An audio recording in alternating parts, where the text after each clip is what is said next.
ธนาคารแห่งสปปลาวหรือท่อหอลอขอแจ้งมันยังทานทราบว่าโดยอิงตามข้อมูลที่ลงเผยแพร่ใน Facebook แฟนเพจวารสารกวดกาขังวันที่15มิถุนายน2025รวมทั้งเว็บไซต์ข่าวต่างๆเช่นว่า www.vientianhtime.org.la ขังวันที่19มิถุนายน2025และ laotiantime.com ขังวันที่17มิถุนายน2025เกี่ยวกับการกวดพบกรณีการสอราดบังหลวงที่เกิดขึ้นในคงเขตธนาคารนั้นขอแจ้งให้ทุกภาคส่วนทราบว่าขบวนการติดตามกวดกา ตรวจสอบของธนาคารแห่งสปปลาวและธนาคารธุรกิจรัฐแม่นเวียกปกติประจำปีตามกฎหมายว่าด้วยธนาคารแห่งสปปลาวฉบับเลขที่66ทับสพศลงวันที่11ธันวาคม2024มาตรา78กฎหมายว่าด้วยธนาคารธุรกิจฉบับเลขที่39ทับสพศลงวันที่17กรกฎาคม2023มาตรา72และกฎหมายว่าด้วยการกวดการัฐฉบับเลขที่66ทับสพศลงวันที่29ธันวาคม2022มาตรา31การเปิดเผยผลการกวดกาในรูปแบบการเผยแพร่ในกล่องประชุมเวียกงานกวดกาประจำปีและออกข่าวตามสำนักข่าวต่างๆสำหรับเนื้อในที่ลงข่าวบางตอนคือในคงเขตธนาคารได้กวดพบเห็นการสอราดบังหลวงทั้งหมด21กรณีในนี้ปรากฏการณ์เกิดใหม่6กรณีธนาคารแห่งสปปลาว2กรณีทนบ3กรณีและธนาคารการค้าต่างประเทศลาว1กรณีปรากฏการณ์ที่เกิดขึ้นในแต่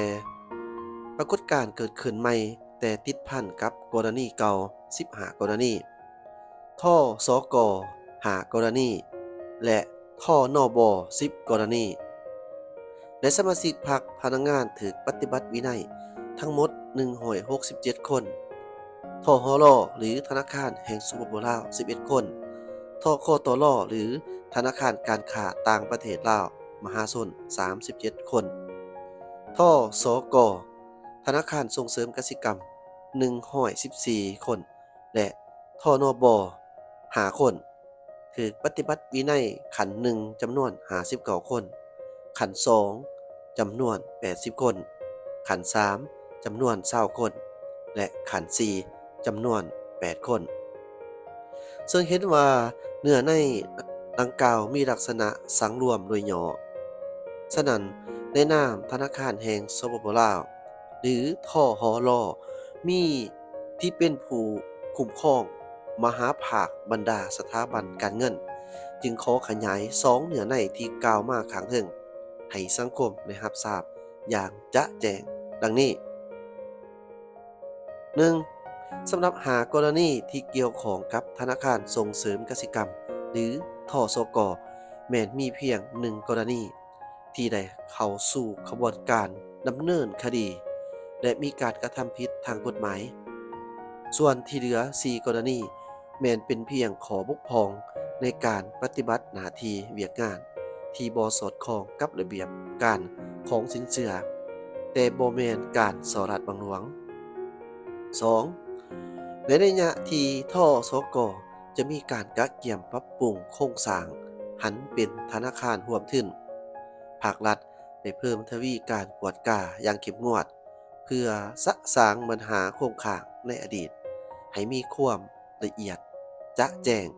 ก่อนการเปลี่ยนแปลงโครงสร้างผู้ถือหุ้นเป็นต้นพนักงานที่ถือปฏิบัติวินัยจำนวน114คนในนี้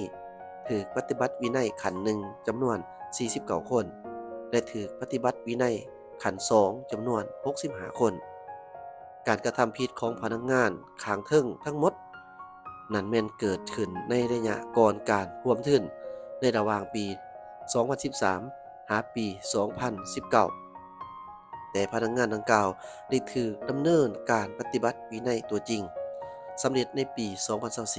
2024 ย้อนมีการกวดกาแก้ไขปัญหาดังกล่าวข้างเทิงนี้จึงได้ก้าวไปสู่การปรับปรุงโครงสร้างของทสก.ผลการดำเนินธุรกิจของทสก.ก่อนการร่วมทุนในปี 2021 มีตัวเลขกำไรสุทธิหลังเสียอากรจำนวน 27.73 ตื้อกีบภายหลังได้มีการร่วมทุนและปรับปรุงโครงสร้างผู้ถือหุ้นในปี 2022 ผลการดำเนินธุรกิจของทสก.มีผลกำไรหลังหักอากร 11.60 ตื้อกีบปี 2023 มีผลกำไร 61.76 ตื้อกีบปี 2024 มีผลกำไร 157.48 ตื้อกีบและตลอดปี 2025 ทหส. สามารถสร้างผลกำไรจำนวน 269.26 ตื้อกีบตามใบรายงานผลการดำเนินงานประจำเดือน 12/2025 ในรายละเอียดตัวจริงบรรดาท่านสามารถเข้าเบิ่งเอกสารรายงานการเงินที่ผ่านการตรวจสอบภายนอกที่ลงในเว็บไซต์ของทางทสก.ฉะนั้นทหร.สามารถตีราคาและยังยืนได้ว่าปัจจุบันทสก.มีสถานะทางการเงินที่มั่นคงการดำเนินธุรกิจอย่างถูกต้องตามระเบียบกฎหมายพร้อมทั้งมีผลประกอบการดีขึ้นตามลำดับและผ่านการตรวจสอบจากองค์การตรวจสอบแห่งรัฐและบริษัทตรวจสอบภายนอกเป็นประจำแม้นบ่มีปัญหาที่ติดพันกับการสอรัฐบังหลวงแต่อย่างใดเจ้าเมื่อได้มีการออกมาแถลงแจงการของทางธนาคารแห่งสปป.ลาวแบบนี้แล้วก็ได้มีผู้เขามา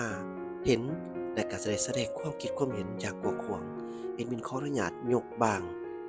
คอมเมนต์จากผู้ที่ได้มาเบิ่งข่าวในครั้งนี้โดยเฉพาะนี่ท่านนี้ต้องขออนุญาตเจ้าบ่ขอออกสื่อแล้วเจ้าท่านนี้เพิ่นบอกว่าการกวดกากวดสอบประจำปีมันเป็นเรื่องปกติแต่การพบการส่อโกงส่อราชบังหลวงมันบ่แม่นเรื่องปกติวอนผู้มีอำนาจอย่าเฮ็ดคือว่าการส่อโกงส่อราชบังหลวงส่อหลวงบังราชเป็นเรื่องปกตินี่คอมเมนต์นี่เนาะปกติบ่ลอกโกงมันก็บ่แม่นลาวแล้วเรื่องส่อโกงนับตั้งแต่นายบ้านขึ้นไปทุกองค์กรทุกอาชีพคอมเมนต์นี่บอกว่าปราบเท่าใดก็ยังบ่หมดผู้กินบ้านกินเมืองคอมเมนต์นี่บอกว่าเว้าร่วมๆปานนั้นว่าเฮ็ดตามจีนและเวียดนามเฮ็ดตามพวกเพิ่นได้อันใดแน่ถ้าบ่เด็ดขาดก็ได้พัฒนาให้หมู่คมเหงไปนี่และอีตนลูกหลานและประเทศชาติพร้อมคนดีๆที่บ่มีโอกาสเจ้าคอมเมนต์นี่บอกว่านักหน่วงเนาะคอมเมนต์ถัดไปตั้งสมัยเซงเขาเป็นพนักงานรุ่นทำอิฐแต่ละแขวงและศูนย์กลางของทางธนาคารพบเห็นปรากฏการณ์ส่อรัฐบังหลวงจ้างเขาทั้งรัฐและเอกชนสิบ่ให้การเงินของประเทศล่มเหลวแนวใดคอมเมนต์ที่บอกว่าเป็นการเสียหยาถมแต่คอมเมนต์ที่บอกว่าดีแต่เฮาบ่มีเงินฝากคอมเมนต์นี้บอกว่าแทนที่จะตั้งคณะกรรมการกวดกาและติดตามประสานกับภาคส่วนที่เกี่ยวข้องเพื่อให้สังคมเชื่อมั่นแต่กลับมาปกป้องเอากันถ้าจริงใจก็ให้องค์การต่างประเทศเขามากวดสอบเลยคอมเมนต์นี้อีกนะจ๊ะท่านผู้ชมเพิ่นบอกว่าอยากให้แสดงรายชื่อคนโสโกงให้พ่อแม่ประชาชนทราบแน่มีไผแน่ตำแหน่งใดแน่เจ้ายังมีอีกหลายๆคอมเมนต์ที่ให้ความสนใจเกี่ยวกับเรื่องนี้โดยเฉพาะแม่นเกี่ยวกับเรื่องงานกันกวดกาและก็การสอรัฐบังหลวงนี่พอเพิ่นคิดว่ามันเป็นการบั่นทอนการพัฒนาของประเทศชาตินี่เป็นคิดเห็นของผู้ที่เขาเบิ่งนะเจ้าบ่แม่นเฮาตั้งเว้าเองเด้อล่ะเจ้าท่านผู้ชมขอบคุณขอบใจที่ตามมาชมถ้าหากมักฮักบ่เป็นประโยชน์ก็อย่าลืมกด Subscribe ขอบใจสบายดี